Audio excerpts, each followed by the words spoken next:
Yo, we live, people. We live. Look who we got here. Joel Benjamin 528, aka MC Spookism.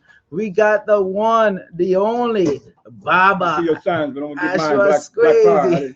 That's my sign, brother, back in the day. Yeah, you could get the Black Power and fist. Today. And today.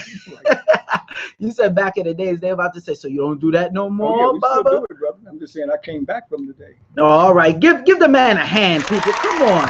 Come on. Clap it up. Clap it up. And I better see them clap up in the comments. Clap, clap, clap. Yeah, all right. Great university here, brother. Yeah. You just did a fiery lecture, man. Well, I know you. Well, if it got anything to do with the zodiac, I'm a Sag, bro. So I'm fire. Oh, you're a Sag? Yeah. That's okay, I'm an Aries, myself, brother. So yeah. Fire is fire. You know, it is what it is. Yeah, my wife is a Sag. Right. So, so you know that, boy. Your wife is a yeah. That's a whole lot of fire. and guess what? Our daughter we just had an Aries. So Aries, and Sag. You know. Okay. Yeah. So it's pure fire every time. Okay. Come on, blow the trumpets for this man. That's right. Hit them with it, right. Baba. Well, your university made it good, brother, because everybody, you know, the spirit was there. It's always good, you know, coming to Nicholas, Brooklyn, brother, you know, because when you feel the spirit, it brings it out of you. That's right. That's right. I greatly appreciate that. Okay. So you did the lecture. We already know, people know it's not being taped. You should have been here. You know, jump on your plane, come travel, like how the Baba traveled. Yo, you missed it. So you got in a lot of stuff. Now I don't want to give out too much. You understand? We did over 2 hours. Yeah, it seemed like over 3. So what is your take? What's going on in the community, conscious, quote unquote, community right now with the back and forths? Well, unfortunately, you know, the social media can bring a lot of stuff out of people that would normally not be there. And whether this is something that this is going to continue on this level, keep in mind, as I said in the lecture, back in the 80s and the 90s on the lecture circuit, and with as I showed the pictures, lecturing with Dr. Ben and Dr. Clark and with these elders. These are the elders that you know, I was with. You know, they weren't distant from me. You know, we lectured with them. So of course, I had to have a certain discipline. These were grandmaster teachers, and so we had there's younger brothers out there. I started lecturing when I was 26 years old. 26. Yes, sir. 26 is when I started lecturing. So been out there a long time. So there's a certain respect, okay, that we had in observing the elders and how they interacted with each other. So of course, this is the world in the that I knew at the time. Okay, that I see is different. When I say what's causing this is a lot of social media. People get on the media and the social media, and they say a lot of things to each other. And as I said in the lecture, the African Ka, the African spirit, this is what we have to raise up. Our children, you know, they are watching us. Right. Okay, so by watching us, and they look at us and think that this is the way they're supposed to interact with each other. I think that. Are you talking about with the debates and stuff too? Well, I mean, we had debates back in the day too. I mean, you know, I've had debates. You know, we did that back in the '90s in Los Angeles. Okay, I have a debate up there now and debate with the. But preacher. Even it's more fierce now.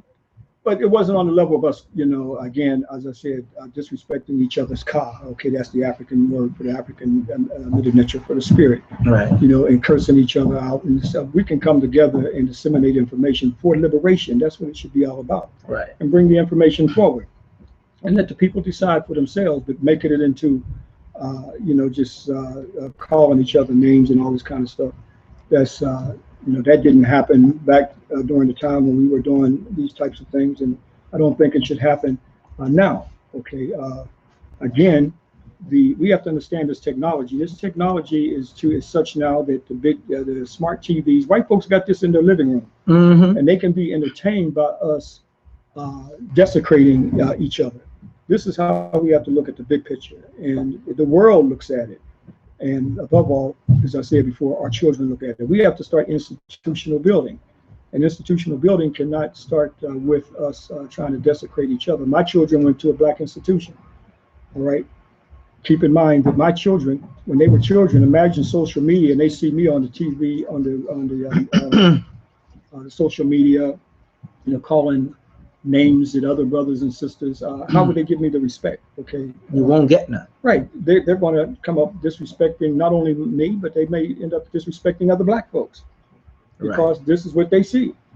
So I have the respect out of my children, and a lot of the brothers are out there are the age of my children. I have my oldest son is 45 years old. Okay, my youngest son is 30 years old. All right, my oldest grandchild is 23 years old. Okay, so again, when you understand it like that, you're representing a lot. Your family, you're representing a few generations. Well, right. It's to empower our people. This is what this is all about. That's what I also try to convey in all my lectures that I do. So where do you think the drift started happening? Well, is it infiltrators? Well, infiltrators is social media, as I said before, because it's a whole nother medium. It's a whole nother thing where people can get on there and act any kind of way. Okay, so social media, I see that plays a large part in it. I remember when the social media did not exist, when people had an issue, we would deal with that issue personally. We would get behind closed doors and deal with the issue. And if we couldn't solve the issue, then we just departed each other's way and stay out of each other's space. And we were able to resolve that issue. When we came out in a united front. Okay. Not to the people, Nobody's supposed to know I got beef with you, you got beef with me. And then white folks, they play in on this because the social media is such that you don't know who's interacting and who's putting their stuff to instigate. Okay, so this thing can be orchestrated. We have to, so that's the way I see it. Like I'm looking in the chat right now. Right.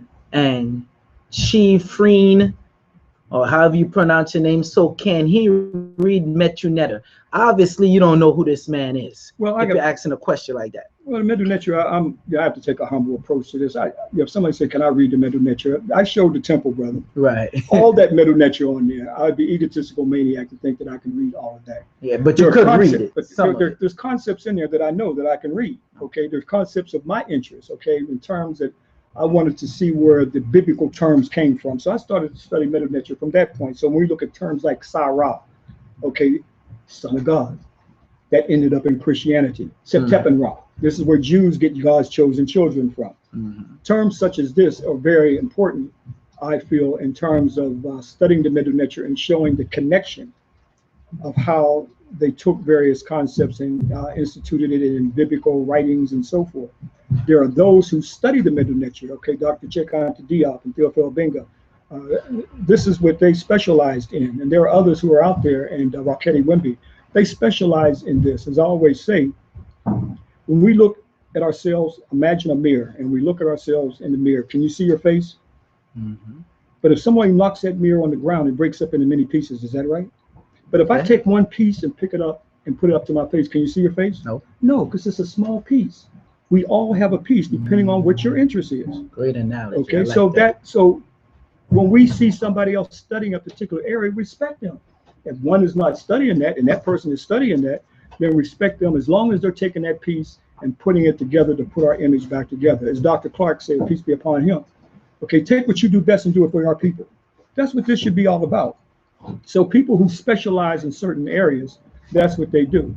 Now, when I started working with Dr. Ben, I started traveling with him in 1981. I met him in 1973, and I was also amazed by the information he gave that day on the Black divinity and history, and asked him, as I said in the lecture, can you prove this? He said, I can take this back and show you. That was the inspiration for me. But he said, above all, we need young people like you to go back and do the field research. So that was my inspiration. That's what I've been doing for 35 years, doing field research. He took you? Yes, I went on his tour. That's Dr. Ben was conducting tours back in 1981. I spent 14 years with him in Egypt, Sudan, foothill of the Mountain of the Moon, Kilimanjaro, traveling with him, apprenticeship under him. Okay, and being humble with this information. I got a very important question to ask you. Oh, okay. Since you said important, since we're sitting here. Yeah, it says when you say you went with Dr. Ben. Now, there's word that they're trying to say that he was a UN spy or UNESCO help funded the trips. I'm not going to entertain. That's right. Well, I'm not going to entertain no BS on nothing like that. Okay. Right. They said that the government funded trips to teach us First World here in New York. Okay, with brother Bill Jones and sister Kefa. Okay. Sister Kefa. Kefa. First World Okay, they are the ones who started working with Dr. Ben, started the educational tours. And a lot of All people right. don't know you came up, you witnessed this from the very beginning. From the very beginning. Okay, I was my first lecture in New York was with First World, Bill Jones at City College. This is, I mean, right this here is in New York? 1985, brother. So this is not new. This is not, you know, I mean, there's a lot of young people out here. I mean, keep in mind that a lot of people were babies and not even born when I started doing this. Right, like I was a baby. I was born 81. So there's a whole new generation out here now. Okay, many of them, like Bill Jones, peace be upon him, he's an ancestor. Sister Kepler, she's an ancestor. Okay, yes, Professor James Smalls. Okay, you know, he's still with us, and Dr. Jeffries. Okay, he's still with us. These are great elders in the community now. I'll be 64 in December. Okay, so again. 64? You know, right, you know, because the reason why I said that, I think it's Angel Tabot say, oh, Joel, you got a legend on here, and he said his wife liked your work and that you look better older. Okay, so I look better older. Huh? Yeah, well, Mary Ra and I, we met in Kemet. Okay, my Netter Hemp, she's the one, as I said in the lecture, the research that term Netter Hemp. Okay, it means divine wife, and Netter Hez, divine husband. Okay, so you know, going back to Kemet, so not only a lot of my life is around Kemet now, as I said, 35 years now. We met in Kemet, and Dr. Ben did our marriage ceremony in Kemet. Okay, now we lecture together, do the tours together, travel the world together. So again, this is what happens when we unlock that ancestral genetic memory bank, right? Now, how spiritual do you go with it? Because some people might find, well, Dr. Ashra, you know, and this is the last question because I know you got to go. But out of all the questions I just asked you, I find this one is very important. I seen one of your, to me, your best works is Stolen Religion. Yes, Christianity. Right, yeah. And when you went and you showed the different stuff in the tombs of Egypt, down to like certain stuff that looked like ships and everything, and certain rituals they had. How deep are you really into this on the spiritual aspect? Because some people say, well, you're just showing the walls. What does Dr. Ashra Kwesi does on the spiritual ritual type of aspect? Well, first of all, just showing the walls, okay, that's not just showing the walls. I had to do research to even reveal what's on the wall first. I just didn't walk up to the temple and there's the wall. As I said, my piece was going back and doing the real field research at the temples and monuments. That's one of the things that I did for Dr. Ben. He saw my love for the temple, so I lectured in the field, and he lectured at the hotel. But in terms of the spiritual level, it's like getting into the deep pool. Okay, you're not concentrating on how deep the pool is. You're concentrating on swimming in the deep water. Okay, your concentration is on, you know, swimming in the water, not stay afloat. Right. You know, the fact that you're able to do this, you're able. So it's a part. When it becomes a part of you, it becomes a part of you. Okay, we can't say how deep. I don't know how deep. The spiritual knowledge is as deep as the deepest ocean. All right. Will I find how deep it is in my lifetime? Of course not. All right. But the fact that I was able to make a transformation as in my life, okay, to understand and become at least a part of this great body of spiritual knowledge, then that's the journey that I can go with and be humble, okay, to this ancestral knowledge, because no one will know it all within one lifetime. That's a fact. And I think it's the humility and being humble to it is what you know, we have got to do. Now, in terms of transmitting this information to our people, yes, we've got to you know, unlock that ancestral genetic memory bank, as I said. And I love to use Dr. Richard King's book, African Origin of Biological Psychiatry. You know, we all have a genius within us. The young brothers got genius. I was a brother out there in the street one time. I was not always who I am today. All right. But at the same time, there were brothers who were with me who, even though they had my back in the 70s, and at the same time, they were doing things that I didn't particularly care at that time because I had moved away from certain things. Right. All right. But these were brothers who knew me before I was a lecturer. And it wasn't until I was with Brother Khalid, I was about ready to lecture in Temple number 27, and I was with Brother Khalid. And in fact, my second lecture I ever did was at Temple number 27 back in 1981. And that's when Brother Khalid asked me to lecture, and some of the brothers who were in the car, and I was getting on their case because they were smoking a joint, and Brother Collar thought I was smoking a joint. But I'm getting on their case because I see you can't do this. You can't be out here with me like this if we're going to do this. This is back in 1981. Okay, so again, you know, sometimes that transformation, we're on different levels of that transformation, but it ultimately has got to be transforming ourselves into a higher level of consciousness, because what is the knowledge for if it's not going to do that? Exactly. What are we using it for? This is sacred knowledge of our ancestors. Okay, you're not going to see any Jews going to Jerusalem and desecrating and cursing all around the sacred sites and calling each other's names. Good point. You're not going to see that happen with the Muslims going to Mecca. Right. Okay, so everybody honors their sacred knowledge and sacred stories. Right. So we equally have got to acknowledge that that sacred knowledge. And there's so much that we've got to do that these young brothers are geniuses. All right, but we've got to unlock that genius.